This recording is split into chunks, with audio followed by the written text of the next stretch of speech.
పూర్తి వివరాలు చూసే ముందు మా ఛానల్ ని సబ్స్క్రైబ్ చేయడం మర్చిపోకండి. శ్రీ గురుభ్యో నమః. శ్రీ మహాసరస్వత్యై నమః. ఓం నమః శివాయ. నారాయణ శాస్త్రి ఆస్ట్రాలజీ ఛానల్ వీక్షిస్తున్నటువంటి ప్రేక్షక మహాశైలకు స్వాగతం, సుస్వాగతం. ఈరోజు మనము 2026వ సంవత్సరం ఫిబ్రవరి నెల 21వ తేదీ నుంచి 28వ తేదీ వరకు ధనుర్రాశిలో జన్మించినటువంటి వారి యొక్క రాశి ఫలితాలు ఏ విధంగా ఉన్నాయో తెలుసుకుందాం.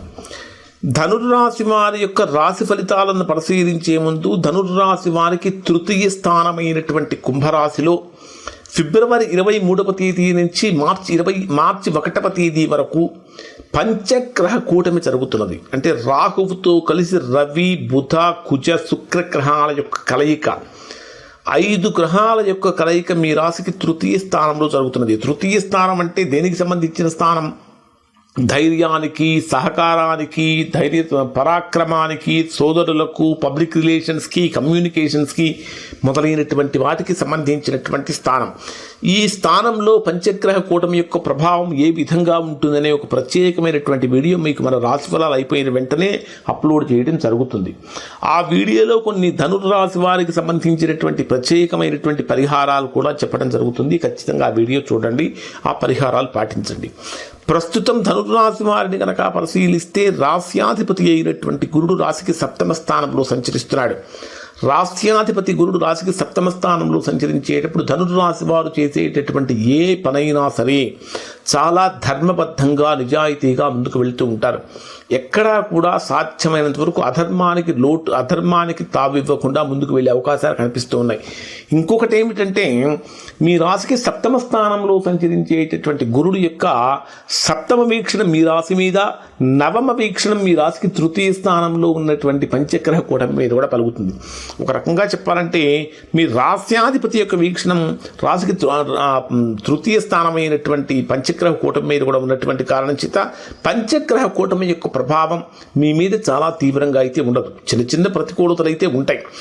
అయితే ఇక్కడ మనకు జరుగుతున్నటువంటి గ్రహాల యొక్క కలయిక కనుక మనం పరిశీలించినట్లయితే రాహువు మాయాగ్రహం, రవి ఆత్మకారకుడు, బుధుడు బుద్ధికారకుడు, మాట్లాడేటటువంటి మాటలకు కూడా కారకుడు, శుక్రుడు సుఖాలకు, సంతోషాలకు, మానసికమైన ఆనందానికి, ఉత్సాహానికి, ఉల్లాసానికి ప్రధాన కారక గ్రహం, కుజుడు అగ్రెసివ్ ప్లానెట్, అంటే స్ట్రైట్ ఫార్వర్డ్గా ముక్కుసూటుగా ముందుకు వెళ్ళేటటువంటి తత్వం కలిగినటువంటి గ్రహం.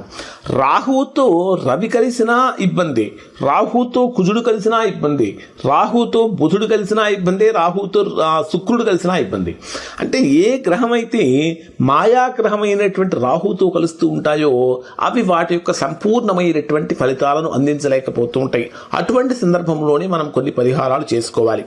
అయితే ప్రధానంగా తృతీయ స్థానంలో, ముఖ్యంగా మీ రాశికి 10వ స్థానాధిపతి అయినటువంటి బుధుడు తృతీయ స్థానంలో రాహుతో కలిసి సంచరించేటప్పుడు ఉద్యోగపరమైనటువంటి స్తంభన కలుగుతుంది. అంటే ఎంత బాగా పనిచేసినప్పటికీ ఏమిటో నన్ను ఎవరు గుర్తించట్లేదు అనేటటువంటి భావన కూడా పెరిగే అవకాశాలు ఉంటాయి.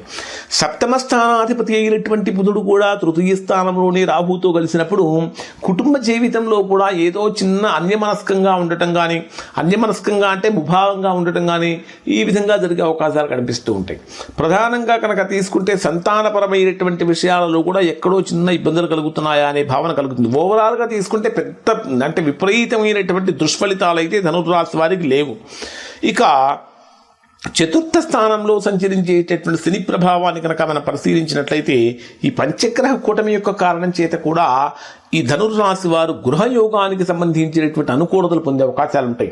మరి డే వైజ్గా కనుక పరిశీలిస్తే ఈ రాశి వారికి ఏ విధంగా ఉంటుందంటే 21వ తేదీ ఉదయం నుంచి 21వ తేదీ రాత్రి 7:06 వరకు ఉండేటటువంటి సమయాన్ని కనుక మనం పరిశీలించినట్లయితే ఇది బ్రహ్మాండమైనటువంటి ఆనంద యోగాన్ని కలిగించేటటువంటి విషయంగా ఉండబోతుంది. అయితే తల్లికి సంబంధించినటువంటి ఆరోగ్యపరమైనటువంటి విషయాలలో జాగ్రత్తలు పాటించండి. ఏదైనా స్థిరాస్తులు కొనాలన్నా, అమ్మాలన్నా కూడా మీరు తీసుకునే నిర్ణయాలలో మంచి ఫలితాలు పొందే అవకాశాలు పొందుతూ ఉంటారు. 21వ తేదీ రాత్రి 7:06 నుంచి 23వ తేదీ రాత్రి 10:11 వరకు ఉండేటటువంటి సమయంలో ఇది బ్రహ్మాండమైనటువంటి అనుకూలత. ఒక మాటలో చెప్పాలంటే ఇప్పటి వరకు ఎప్పుడూ కూడా ఇంత గొప్ప ఫలితాలు మనం పొందలేదా అనేటటువంటి భావన ఇక్కడ ఈ ధనుర్రాశి వారికి కలిగే అవకాశం ఉంటుంది. ప్రేమ విషయాలలో, ప్రేమ వ్యవహారాలలో బ్రహ్మాండమైనటువంటి అనుకూలత పెరుగుతుంది. అలానే ఎడ్యుకేషన్ పరంగా ముందుకు వెళ్తూ ఉంటారు. విదేశీ యోగం కోసం ప్రయత్నించేటటువంటి వారికి కొన్ని శుభవార్తలు, గుడ్ న్యూస్ వినే అవకాశాలు కూడా కనిపిస్తూ ఉంటాయి. అలానే పబ్లిక్ రిలేషన్స్లో ఉన్నటువంటి వారికి, బిజినెస్లో ఉన్నటువంటి వారికి కొత్త కొత్త డీల్స్ వచ్చే అవకాశాలు కనిపిస్తూ ఉంటాయి. 23వ తేదీ రాత్రి 10:11 నుంచి 25వ తేదీ రాత్రి 12:54 వరకు ఉండేటటువంటి సమయంలో ఆరోగ్యపరమైనటువంటి విషయాలలో చాలా చాలా జాగ్రత్తలు తీసుకోవాలి. ఎక్కడో ఏదో చిన్న సమస్య పెద్ద సమస్యగా మారే అవకాశం ఉంటుంది. అంటే దేనిని కూడా నిర్లక్ష్యం చేయకూడదు. అది చిన్న సమస్య అయినప్పటికీ దానికి సంబంధించినటువంటి వైద్యులను సంప్రదించి తగిన సూచనలు, సలహాలు తీసుకుని దానికి సంబంధించినటువంటి మెడిసిన్స్ కనుక తీసుకున్నట్లయితే తద్వారా మీరు మంచి ఫలితాన్ని పొందే అవకాశం ఉంటుంది. అలానే ఇంటర్నల్ ఎనిమీస్ కూడా పెరిగే అవకాశాలు ఉంటాయి. అంటే అంతర్గతమైనటువంటి శత్రు సమస్యల యొక్క తీవ్రత పెరిగే అవకాశాలు ఉంటాయి. కాబట్టి ఈ విషయంలో మీరు కొంచెం జాగ్రత్తలు పాటించాలి. ఇక 23వ తేదీ నుంచి 25వ తేదీ వరకు కనుక తీసుకుంటే ఎవరైతే కాంపిటీషన్ ఎగ్జామ్స్కి అటెండ్ అవుతూ ఉంటారో, పోటీ పరీక్షలకి, గవర్నమెంట్ జాబ్స్కి వీటికి అటెండ్ అవుతూ ఉంటారో అటువంటి వారు ఖచ్చితంగా విజయం సాధించే అవకాశాలు మాత్రం ఇక్కడ మీకు కనిపిస్తుంది. ఎందుకంటే ఆ 6వ స్థానంలో సంచరించేటటువంటి చంద్రుడు పోటీ ప్రపంచంలో మిమ్మల్ని బాగా ముందుకు తీసుకెళ్ళిపోతాడు. ఇది చాలా అద్భుతమైనటువంటి ఫలితాన్ని ఇస్తుంది అని చెప్పాలి. ఇక 25వ తేదీ రాత్రి 12:54 నుంచి 28వ తేదీ ఉదయం వరకు ఉండేటటువంటి సమయాన్ని పరిశీలిస్తే కుటుంబ సంబంధాల మీద, వ్యాపార సంబంధాల మీద ఎక్కువగా ఫోకస్ చేసే అవకాశం కనిపిస్తూ ఉంటుంది. ఎక్కడా దేనిని కూడా నిర్లక్ష్యం చేసేటటువంటి పరిస్థితి ఇక్కడ ఈ రాశి వారికి కనపడదు. అలానే ఇంటికి అంటే బంధువులు రావటం కానీ, గృహ వాతావరణం ఆనందకరంగా మారటం కానీ, అందరితో కలిసి ఎక్కువ టైం స్పెండ్ చేసే అవకాశాలు కూడా కనిపిస్తూ ఉన్నాయి. అలానే దూర ప్రాంతాలకు వెళ్ళడానికి, దూర ప్రయాణాలకు కూడా ఇక్కడ మీకు అవకాశం కనిపిస్తూ ఉన్నది. అలానే 28వ తేదీ ఉదయం 4 గంటల నుంచి 28వ తేదీ రాత్రి వరకు ఉండేటటువంటి సమయం కొంచెం ధనుర్రాశి వారికి ఎక్కడో ఏదో తేడా పడుతున్నది.